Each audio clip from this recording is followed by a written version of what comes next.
This is what you need to think about when things go south and your mindset is getting a little jacked up.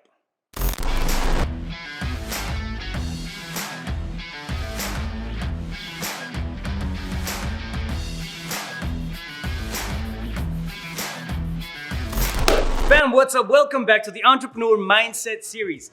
Let's talk about adversity. What do we do, or how do we react when things go south? As an entrepreneur, you're gonna get hit with things going the wrong way, right? Left and right. And as you're building the business, you come across a lot of things that you don't understand. You don't necessarily, have dominated yet, quote unquote, like we ever do.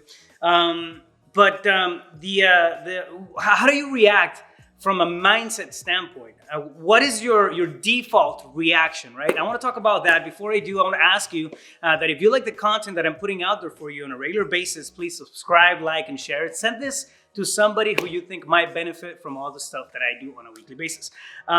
With that being said, let's talk about mental fortitude, right?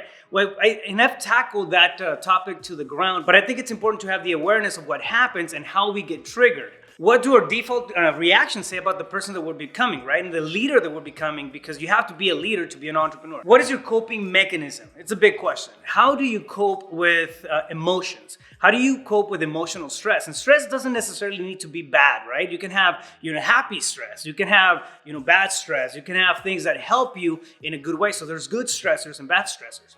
Now, how do you cope with that? Meaning that, what are your default reactions? What do you go to naturally or right away without even thinking in terms of emotions, in terms of behaviors, when you get hit, right, with something that's not on the roster? When you get hit with something that's a surprise and you have to adapt to it, how do you react? What is your coping mechanism? Let's talk about fight or flight, right? You've heard that term before. We are wired to survive. So a lot of times we're gonna, when in the face of adversity, in the face of danger or potential failure, right?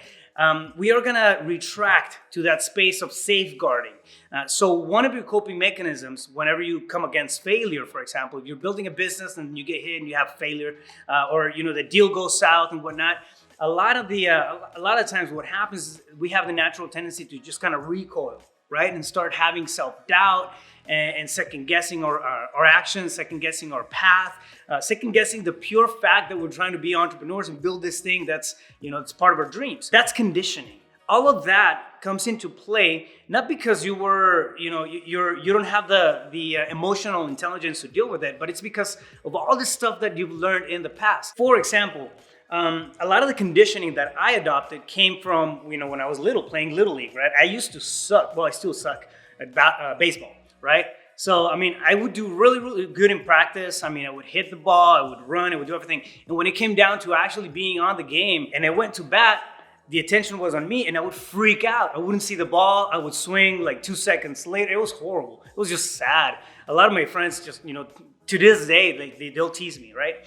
But that's conditioning. So those little failures growing up kind of, showed or taught me to recoil, right, in the face of adversity. And that's one example. As we're growing up, how many examples can you think of, right? Whether you were playing Little League or you were, playing with your friends or with your family members, something happened during, the game that made you recoil or you feel bad about something. You started adopting all these behaviors, and then this natural go-to type of attitude that happens when you get hit with something that's not on the roster. In my roster, I wasn't planning on failing, right? However, when I went over there and I swung the bat and didn't hit anything, I felt really bad, so I would recoil. That translates to the way that we do business as we grow. If we grow up without the awareness that we can improve, if we grow up without the awareness that we can actually condition ourselves, the opposite, right? To win, to feel good about when something is happening in front of us, and the fact that we can adjust, adapt, and overcome, we're gonna miss the opportunity to really grow out of our shells. So the thing that I want to bring to light for you is ask yourself the question: what is your coping mechanism? Think about how you deal with pain, right? Emotional pain. What is your coping mechanism for that? Think about discomfort. When you're having one of those awkward conversations, what is your coping mechanism for that? Do you just bail out on the conversation, or do you take it on head on? What is your coping mechanism for that? What is your coping mechanism for failure? How do you deal with failure? What is your coping mechanism? Check this out. This is a curveball. And side note, I couldn't hit a curveball to save my life. But what is your coping mechanism for happiness? How do you deal with happiness? When you're in a space of happiness, joy, and bliss, how do you deal with that, right? We have default emotions, default reactions, default behaviors that we go to when we're all in this kind of space. What is your coping mechanism for comfort? Right? That's going to be a big one. A lot of times we get, super comfortable in any given point or any given area of our lives or at a stage of our lives. And then we stop achieving, we stop pursuing, we stop paying attention to our priorities, right? And that's how businesses, when they're working, they stop to work. That's how the leadership within our staff and our teams starts to decay, right? Because we might get in a comfortable space, and our coping mechanism for that is to chill for a little bit, let go of the gas, and really just kind of coast through things because we're at a comfortable period, right? We're seeing that quite a bit actually in the real estate space. A lot of people were very, very comfortable, and then we got hit with all the things that are changing in the economy, right? Interest rates going through the roof, inflation going up, people dequalifying from loans, all kinds of stuff. Buyers not buying properties cash anymore, investors, the inventory going up, you name it, right? There's 1,000 things out there. And those who are very, very comfortable because, they got into this coping mechanism of dealing with that. They weren't pursuing, they weren't fine-tuning their skill sets. They weren't leveling up. They weren't squatting up with other people that were doing better than them.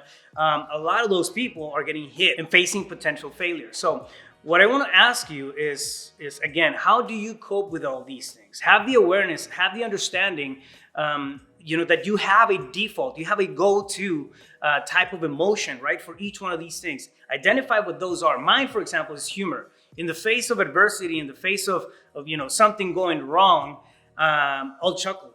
Not because I'm all that in a bag of chips, but it's because I trained myself to smile even when things are going south. Like it's something that I wasn't expecting. Even if I'm on the road and somebody cuts me off, I'll do this. I'll drop a smile and then do whatever it is that I need to do at that point in time to express my emotions, right? But I always smile. I throw a smile in front of it, and that reminds me that I have a conscious choice, right, of how to react to things. How do I choose to define my coping mechanism? The fact that you have, a reaction or a go-to type of behavior for anything, right? Maybe you get pissed off and then you start screaming, or you get, infuriated quickly. You have short temper, or you don't have the patience to deal with employees when they're going through stuff, or train employees, that sort of thing. You will have a coping mechanism. Figure out what you want that to be. You can absolutely train yourself to have a coping mechanism, to have a go-to reaction based on awareness, based on intention, based on the leader that you want to become, and two, the behaviors that are in alignment with the reality that you want to create for you and the people around you, right? Stay focused. You got this.